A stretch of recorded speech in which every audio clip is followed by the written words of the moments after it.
In my opinion, Australia has the best seafood in the world. We have the largest selection, world-class fishing grounds and a commercial fleet of fishermen with seafood handling techniques that are second to none. Many people are unsure of what to look for in their local market, so I thought I would walk you through what I look for when I'm purchasing seafood for a cooking segment or for my family. When it comes to selecting fresh ocean king prawns that are cooked, this one is an absolute pearler. Look, all his legs are in good order, he's got his feelers, he's got a beautiful fresh salty sea smell about him, and the shell is nice and firm. The colour's good. This is a beautiful fresh Australian king prawn. There are two types of scallops that are available commercially in this country, the roe-off Queensland scallop and the more popular roe-on Tassie scallop. You can purchase them loose in both varieties or in the half shell, which is my favourite way to enjoy them. I look for a plump firm scallop that has a nice sheen and a good even colour. A fresh sea smell should be evident and it should look attractive and appetising. Fresh fish selection is very important for most people, so here's what I look for. Have a look at the fins, make sure they're in good order.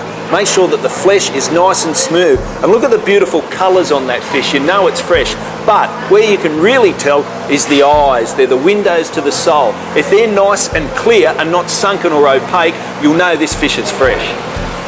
Fillets should have a nice fresh smell about them and have an even colour on both the flesh and the skin. Learn what fish are in season and you may just pick up a bargain. Many quality seafood markets have live seafood. This is your guarantee of freshness, and they are only too happy to help out with any information you need on the preparation of these live creatures.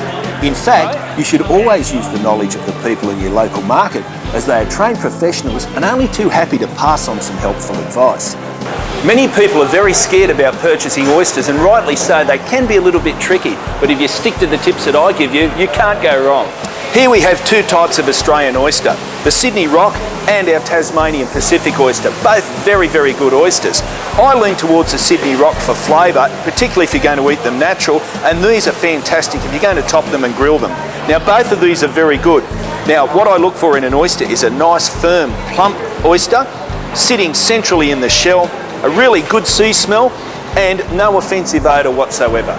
A tip is always to carry a suitable icebox in your car to get your fresh seafood home in good condition.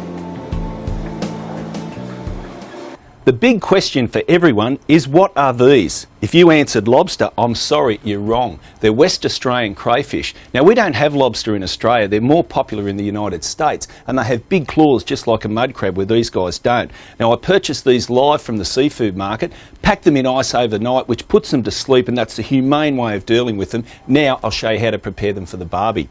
So we'll just take one of these beautiful creatures, and the way to go is to tip him upside down, get yourself a really good cloth and a sharp knife and place it into the middle of the cray like that, and just work your way down to the tail with a good short sharp chopping action. Spin him around the other way, find where you went in, the entry point there, and just crack him right open, and then physically chop through a little bit more there.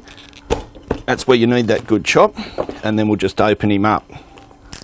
Oh, look at that. Now, we need to clean this head area out. That's all the gut lining.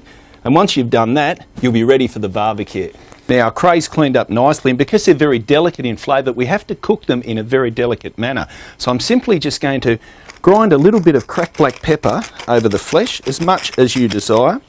And I'm going to take about a tablespoon of butter and put it onto our hot barbecue plate, and just smear it over the area we're going to cook in.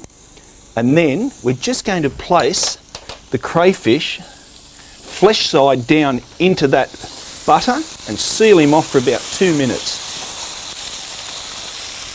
Okay, now I'm happy with the amount of time this has had to seal off, so I'm simply going to flip the cray over and have a look how that's sealed off beautifully.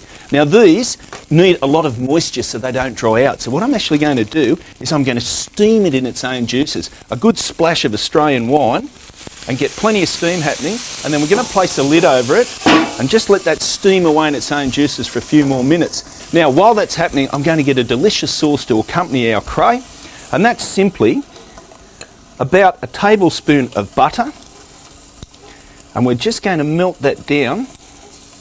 And while that's melting down, we're going to add a few shallots. There's about 2 tablespoons here, and we're going to lightly fry those off for about a minute. These have lightly fried off, and you don't want to let the butter go black, which is burn noisette.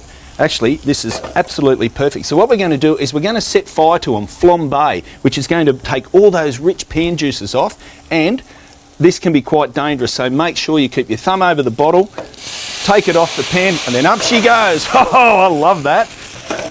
One of the highlights of my life. Let that flambe reduce down slightly. We'll blow her all out, and then we're going to throw in some fresh basil leaves. There's about 2 tablespoons there.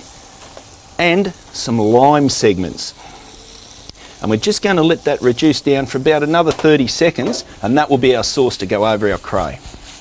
Sauce is looking good. Let's have a look at our cray.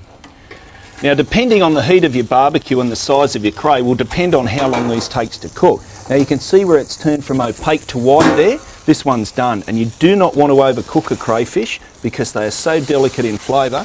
I'm actually going to I'll lift that like that, and we'll put him onto our serving plate, and that's just on a bed of rice, which is perfect to mop up that luscious sauce with a crusty loaf later on. Here's our brandy, butter and lime segment sauce going over the top, and that is about as good as it gets in this country.